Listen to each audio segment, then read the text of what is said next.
Hello दोस्तों। आप लोगों ने दिवाली तो अच्छी खासी मना ली होगी। अब चलिए इस टॉपिक पे बात करते हैं। टॉपिक ये है कि आजकल आपने सुना होगा समाचार पत्रों में केंद्र सरकार और आरबीआई के बीच बहुत तनातनी चल रही है। इसके पीछे क्या कारण हो सकता है, ये भी देखने की ज़रूर इच्छा हो रही होगी।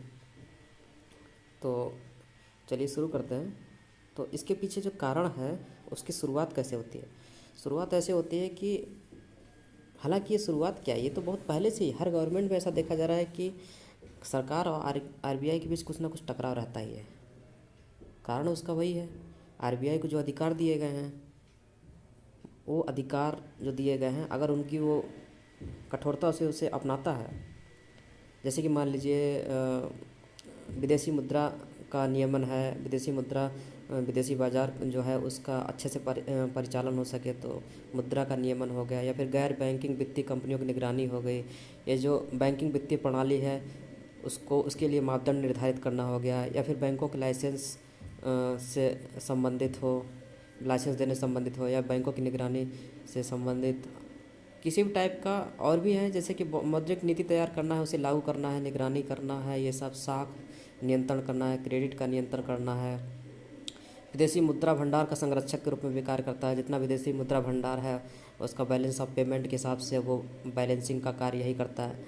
तो और विदेशी विनिमय दर हैं, विदेशी मुद्रा का बेचना खरीदना, ये सब जितने भी काम हैं, तो आप देख रहे होंगे जितने भी काम हैं वो कहीं ना कहीं जो है, कहीं ना कहीं क्या बहुत ज़्यादा मात्रा में केंद्र सरकार के कार्यों से जुड़े हुए हैं।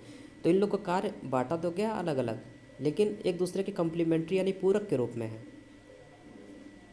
तो तो ऐसा होता है कि जैसे कोई समस्या हो गई तो एक दूसरे के ऊपर ये लोग आरोप प्रत्यारोप करना शुरू कर देते हैं। जैसे अभी एनपीए की समस्या है, तो एनपीए की समस्या के लिए कौन जिम्मेदार है? आरबीआई कहती है कि सरकार जिम्मेदार है, सरकार कहती है कि इसके लिए जो है आरबीआई जिम्मेदार है। हद तो तब हो गई जब जो फाइनेंस मिनिस्टर हैं दिसंबर 2017 में उन्होंने डायरेक्टली कह दिया आरबीआई को कि जितने भी एनपीए की समस्या है उसके लिए आरबीआई की नीति ही जिम्मेदार है। आरबीआई की जो नीतियां हैं वही जिम्मेदार है एनपीए की समस्या के लिए। और इसी से शुरुआत हो जाती है आरबीआई से केंद्र सरकार के टकराव की भी। तब आरबीआई कहती है कि ठीक है, अगर ऐसी बात है तो हमें और स्वायत्ता दीजिए, आप हमारे काम में टांग क्यों अड़ाते हैं।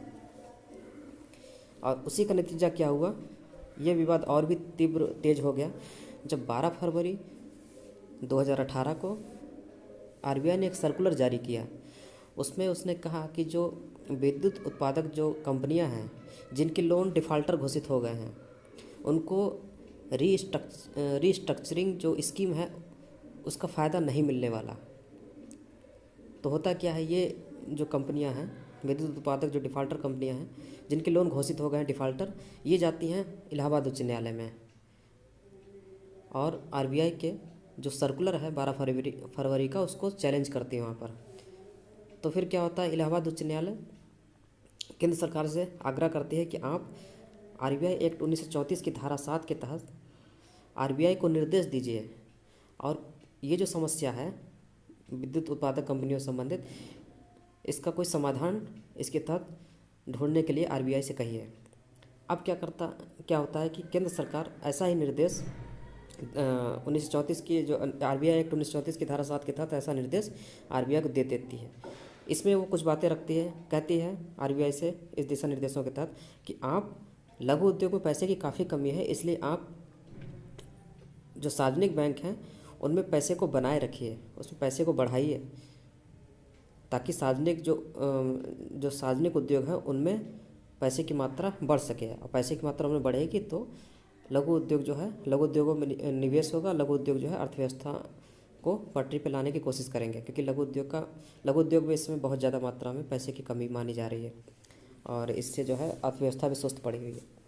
और दूसरा ये कहती है कि जो पीसीए है, प्रॉम्प्ट करेक्टिव एक्शन है, उसके तहत उसके जो जो अधिकार हैं, जो उसके नियम हैं, उसमें आप ढील दीजिए उनको, उसमें थोड़ा नरमी बरतिए जिससे कि सार्वजनिक बैंकों में ऋण की मात्रा पहुंचे और सार्वजनिक बैंकों के ऋण आवंटन की क्षमता बढ़ सके।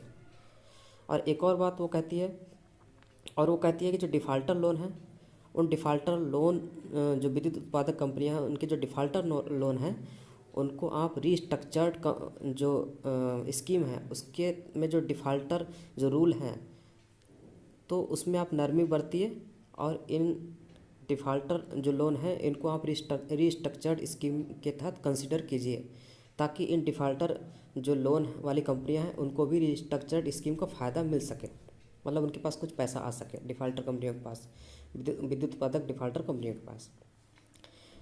तो ये उसने अपने दिशा निर्देश में आरबीआई को दिए।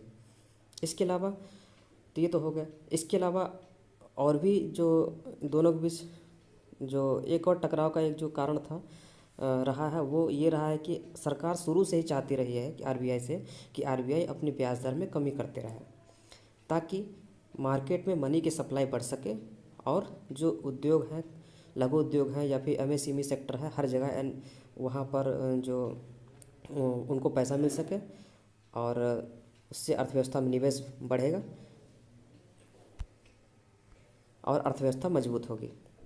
लेकिन क्या हुआ, आरबीआई को जो वो जो महंगाई वाला जो जो एक रेंज थी 4+-2 की, जिसके अंतर्गत उसे महंगाई जो है 2 और 6 के बीच में रखनी थी, इसको भी ध्यान में रखते हुए और भी तमाम तरह की जो जिम्मेदारियां दी गई हैं उसको भी ध्यान में रखते हुए वो जल्दी ब्याज दर जो है घटाती नहीं है।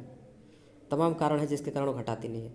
तो इस बार क्या हुआ कि सरकार चाहती थी कि कुछ ना कुछ ब्याज दर में कमी करे, लेकिन आरबीआई ने ब्याज दर को तटस्थ रखा या फिर मतलब एक समान बनाए रखा और नहीं तो उसको और बढ़ा दिया।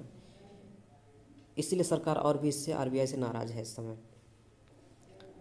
क्योंकि अगर आरबीआई ब्याज दर बढ़ा देगी तो जो सार्वजनिक बैंक हैं उनको लोन जो है ज़्यादा, आरबीआई से लोन जो है ज़्यादा महंगे महंगे मिलने शुरू हो जाएंगे।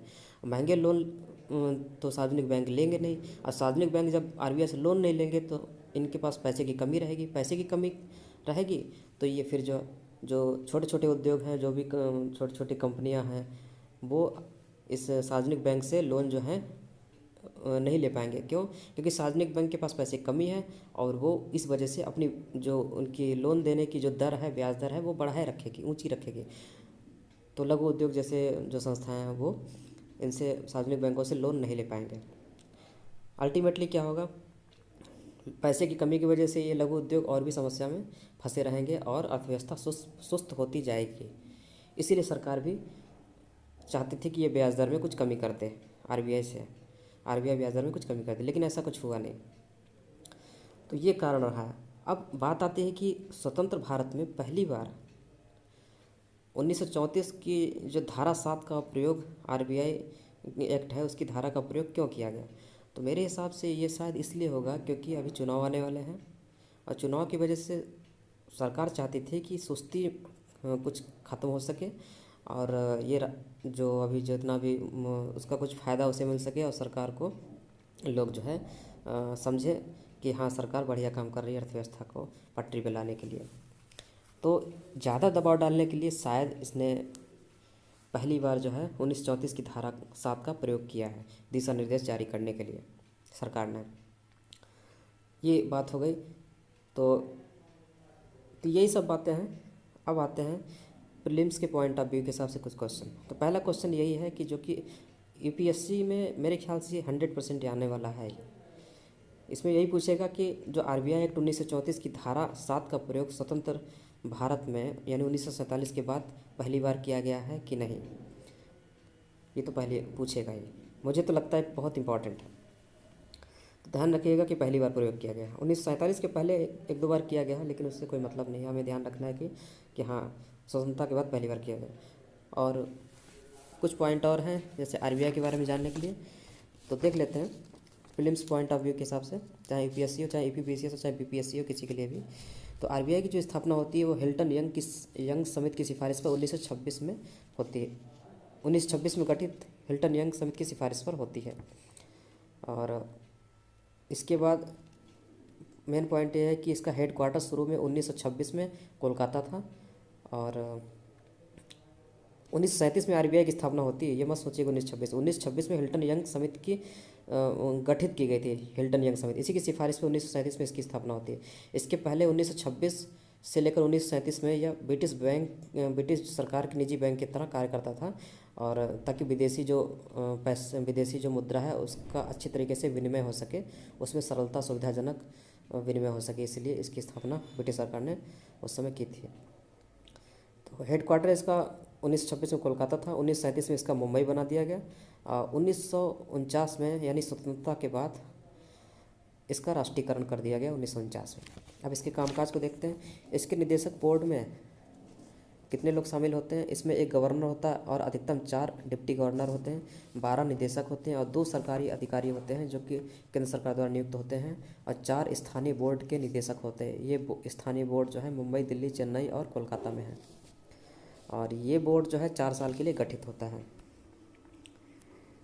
चलिए, तो दोस्तों ये रहा आज का टॉपिक। तो चलिए, धन्यवाद।